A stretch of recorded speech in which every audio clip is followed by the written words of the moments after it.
हर हर महादेव सन गौरा पार्वती। कैसे हैं आप लोग? 84वां एपिसोड शुरू करते हैं। ब्रह्मा जी का शिव की क्रोधाग्नि को वड़वानल की संज्ञा दे समुद्र में स्थापित करके संसार के भय को दूर करना। शिव के विरह से पार्वती का शोक तथा नारद जी के द्वारा उन्हें तपस्या के लिए उपदेश पूर्वक पंचाक्षर मंत्र की प्राप्ति। ब्रह्मा जी कहते हैं, नारद, जब भगवान रुद्र के तीसरे नेत्र से प्रकट हुई अग्नि ने कामदेव को शीघ्र जलाकर भस्म कर दिया, तब वह बिना किसी प्रयोजन के ही प्रज्वलित हो सब और फैलने लगे। इससे चराचर प्राणियों सहित तीनों लोकों में महान हाहाकार मच गया। तात संपूर्ण देवता और ऋषि तुरंत मेरी शरण में आए। उन सब ने अत्यंत व्याकुल होकर मस्तक झुका, दोनों हाथ जोड़ मुझे प्रणाम किया और मेरी स्तुति करके वह दुख निवेदन किया। यह सुनकर मैं भगवान शिव का स्मरण करके उसके हेतु का भली भांति विचार कर तीनों लोगों की रक्षा के लिए विनीत भाव से वहां पहुंचा। वह अग्नि ज्वालामालाओं से अत्यंत उद्दीप्त हो जगत को जला देने के लिए उद्यत थी, परंतु भगवान शिव की कृपा से प्राप्त हुए उत्तम तेज के द्वारा मैंने उसे तत्काल संबित कर दिया। मुने, त्रिलोकी को दग्ध करने की इच्छा रखने वाली उस क्रोधमय अग्नि को मैंने एक ऐसे घोड़े के रूप में परिणत कर दिया जिसके मुख से सौम्य ज्वाला प्रकट हो रही थी। भगवान शिव की इच्छा से उस वाड़व शरीर घोड़े वाली अग्नि को लेकर मैं लोकहित के लिए समुद्र तट पर गया। मुने, मुझे आया देख समुद्र एक दिव्य पुरुष का रूप धारण करके हाथ जोड़े हुए मेरे पास आया। मुझ संपूर्ण दिलोकों के पितामह की भली भांति विधिवत स्तुति वंदना करके सिंधु ने मुझसे प्रसन्नता पूर्वक कहा। सागर बोला, सर्वेश्वर ब्रह्मन, आप यहाँ किस लिए पधारे हैं? मुझे अपना सेवक समझ इस बात को प्रीति पूर्वक कहिए। सागर की बात सुनकर भगवान शंकर का स्मरण करके लोकहित का ध्यान रखते हुए मैंने उससे प्रसन्नता पूर्वक कहा, तात समुद्र, तुम बड़े बुद्धिमान और संपूर्ण लोकों के हितकारी हो। मैं शिव की इच्छा से प्रेरित हो हार्दिक प्रीति पूर्वक तुमसे कह रहा हूँ। यह भगवान महेश्वर का क्रोध है जो महान शक्तिशाली अश्व के रूप में यहाँ उपस्थित है। यह कामदेव को दग्ध करके तुरंत ही संपूर्ण जगत को भस्म करने के लिए उद्यत हो गया था। यह देख पीड़ित हुए देवताओं की प्रार्थना से मैं शंकर इच्छावश वहां गया और इस अग्नि को स्तंभित किया। फिर इसने घोड़े का रूप धारण किया और इसे लेकर मैं यहाँ आया। जलाधार, मैं जगत पर दया करके तुम्हें यह आदेश दे रहा हूँ, इस महेश्वर के क्रोध को जो वाड़व का रूप धारण करके मुख से ज्वाला प्रकट करता हुआ खड़ा है, तुम प्रलय काल पर्यंत धारण किए रहो। सरित पते, जब मैं यहाँ आकर वास करूँगा तब तुम भगवान शंकर के इस अद्भुत क्रोध को छोड़ देना।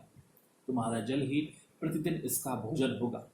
तुम यत्नपूर्वक इसे ऊपर ही धारण किए रहना, जिससे यह तुम्हारी अनंत जल राशि के भीतर ना चला जाए। ब्रह्मा जी कहते हैं, नारद, मेरे ऐसा कहने पर समुद्र ने रुद्र की क्रोध अग्नि रूप वड़वानल को धारण करना स्वीकार कर लिया, जो दूसरे के लिए असंभव था। तदनंतर वह वड़वाग्नि समुद्र में प्रविष्ट हुई और ज्वालामालाओं से प्रदीप्त हो सागर की जलराशि का दहन करने लगी। मुने, इससे संतुष्ट चित्त होकर मैं अपने लोक को चला आया और वह दिव्य रूपधारी समुद्र मुझे प्रणाम करके अदृश्य हो गया।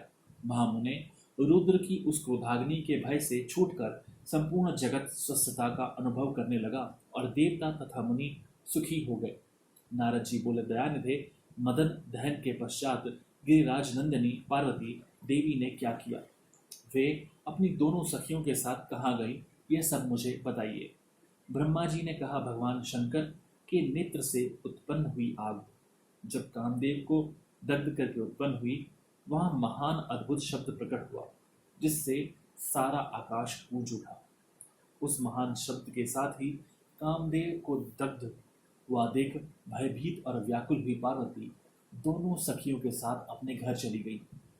उस शब्द से परिवार सहित हिमवान भी बड़े विस्मय में पड़ गए और वहां गई हुई अपनी पुत्री का स्मरण करके उन्हें बड़ा कलेश हुआ।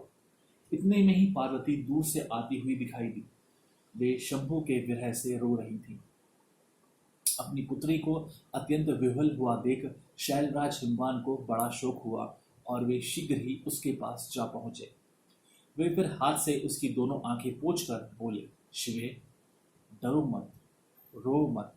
ऐसा कहकर अचलेश्वर हिमवान ने अत्यंत विह्वल हुई पार्वती को शीघ्र ही गोद में उठा लिया और उसे सांत्वना देते हुए वे अपने घर ले आए। कामदेव का दाह करके महादेव जी अदृश्य हो गए थे, अतः उनके विरह से पार्वती अत्यंत व्याकुल हो उठी थी। उन्हें कहीं भी सुख या शांति नहीं मिलती थी। पिता के घर में जाकर जब वे अपनी माता से मिली, उस समय पार्वती शिवा ने अपना नया जन्म हुआ माना। वह अपने रूप की निंदा करने लगी और बोली, हाय, मैं मारी गई। सखियों के समझाने पर भी वे गिरिराज कुमारी कुछ समझ नहीं पाती थी। वे सोते जागते, खाते पीते, नहाते धोते, चलते फिरते और सखियों के बीच में खड़े होते समय भी कभी किंचन मात्र भी सुख का अनुभव नहीं करती थी। मेरे स्वरूप को तथा जन्म कर्म को भी धिक्कार है, ऐसा कहती हुई वे सदा महादेव जी को प्रत्येक चेष्टा का चिंतन करती थी। इस प्रकार पार्वती भगवान शिव के विरह से मन ही मन अत्यंत क्लेश का अनुभव करती और किंचन मात्र भी सुख नहीं पाती थी। वे सदा शिव शिव का जप किया करती थी। शरीर से पिता के घर में रहकर भी वे चित्त से पिनाक पाणी भगवान शंकर के पास पहुंची रहती थी। तात शिवा शोक मग्न हो बारंबार मूर्छित हो जाती थी। शैलराज हिमवान, उनकी पत्नी मेनका तथा उनके मैनाक आदि सभी पुत्र जो बड़े उदार चेता थे, उन्हें सदा सांत्वना देते रहते थे, तथापि वे भगवान शंकर को भूल न सकी। बुद्धिमान दिवस से तदनंतर एक दिन इंद्र की प्रेरणा से इच्छानुसार घूमते हुए तुम हिमालय पर्वत पर आए। उस समय महात्मा हिमवान ने तुम्हारा स्वागत सत्कार किया और कुशल मंगल पूछा। फिर तुम उनके दिए हुए उत्तम आसन पर बैठे। नंतर शैलराज ने अपनी कन्या के चरित्र का आरंभ से ही वर्णन किया। किस तरह उसने महादेव जी की सेवा आरंभ की और किस तरह उनके द्वारा कामदेव का दहन हुआ, यह सब कुछ बताया। मुने, यह सब सुनकर तुमने गिरिराज से कहा, शैलेश्वर, भगवान शिव का भजन करो। फिर उनसे विदा लेकर तुम उठे और मन ही मन शिव का स्मरण करके शैलराज को छोड़ शीघ्र ही एकांत में काली के पास आ गए। मुने, तुम लोकोपकारी, ज्ञान तथा शिव के प्रिय भक्त हो, समस्त ज्ञानवानों के शिरोमणि। अतः काली के पास आ उसे संबोधित करके उसी के हित में स्थित हो उससे सादर यह सत्य वचन बोले। नारद जी ने तुमसे कहा, कालिके, तुम मेरी बात सुनो। मैं दयावश सच्ची बात कह रहा हूँ। मेरा वचन तुम्हारे लिए सर्वथा हितकर, निर्दोष तथा उत्तम काम्य वस्तुओं को देने वाला होगा। तुमने यहाँ महादेव जी की सेवा अवश्य की थी, परंतु वह बिना तपस्या के गर्वयुक्त होकर की थी। दीनों पर अनुग्रह करने वाले शिव ने तुम्हारे उसी गर्व को नष्ट किया है। शिवे, तुम्हारे स्वामी महेश्वर विरक्त और महायोगी हैं। उन्होंने केवल कामदेव को जलाकर जो तुम्हें सकुशल छोड़ दिया है, उसमें यही कारण है कि वे भगवान भक्त वत्सल है। अतः तुम उत्तम तपस्या में संलग्न हो चिरकाल तक महेश्वर की आराधना करो। तपस्या से तुम्हारा संस्कार हो जाने पर रुद्रदेव तुम्हें अपनी सहधर्मिणी बनाएंगे और तुम भी कभी उन कल्याणकारी शंभु का परित्याग नहीं करोगे। देवी, तुम हठपूर्वक शिव को अपनाने का यत्न करो। शिव के सिवा दूसरे किसी को अपना पति स्वीकार न करना। ब्रह्मा जी कहते हैं, मुने, तुम्हारी यह बात सुनकर वे राजकुमारी काली कुछ उल्लसित हो तुमसे हाथ जोड़कर प्रसन्नता पूर्वक बोली। शिवा ने कहा, प्रभु, आप सर्वज्ञ तथा जगत का उपकार करने वाले हैं। मुने, मुझे रुद्रदेव की आराधना के लिए कोई मंत्र दीजिए। ब्रह्मा जी कहते हैं, नारद, पार्वती का यह वचन सुनकर तुमने पंचाक्षर शिव मंत्र नमः शिवाय का उन्हें विधिपूर्वक उपदेश किया। साथ ही उस मंत्र राज में श्रद्धा उत्पन्न करने के लिए तुमने उसका सबसे अधिक प्रभाव बताया। नारद, तुम बोले, देवी, इस मंत्र का परम अद्भुत प्रभाव सुनो। इसके श्रवण मात्र से भगवान शंकर प्रसन्न हो जाते हैं। यह मंत्र सब मंत्रों का राजा और मनोवांछित फल को देने वाला है। भगवान शंकर को बहुत ही प्रिय है तथा साधक को भोग और मोक्ष देने में समर्थ है। सौभाग्यशालिनी, इस मंत्र का विधि पूर्वक जप करने से तुम्हारे द्वारा आराधित हुए भगवान शिव अवश्य और शीघ्र तुम्हारी आंखों के सामने प्रकट हो जाएंगे।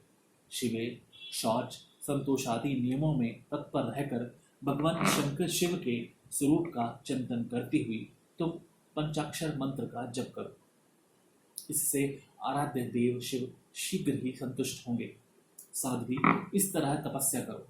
तपस्या से महेश्वर वश में हो सकते हैं। तपस्या से ही सबको मनोवांछित फल की प्राप्ति होती है, अन्यथा नहीं। ब्रह्मा जी कहते हैं, नारद, तुम भगवान शिव के प्रिय भक्त और इच्छा अनुसार विचरने वाले हो। तुमने काली से उपयुक्त बात कहकर देवताओं के हित में तत्पर हो स्वर्ग लोक को प्रस्थान किया। तुम्हारी बात सुनकर उस समय पार्वती बहुत प्रसन्न हुई। उन्हें परम उत्तम पंचाक्षर मंत्र प्राप्त हो गया था। हर हर महादेव। संग द्वारा पार्वती। यहाँ पर यह अध्याय समाप्त होता है। धन्यवाद।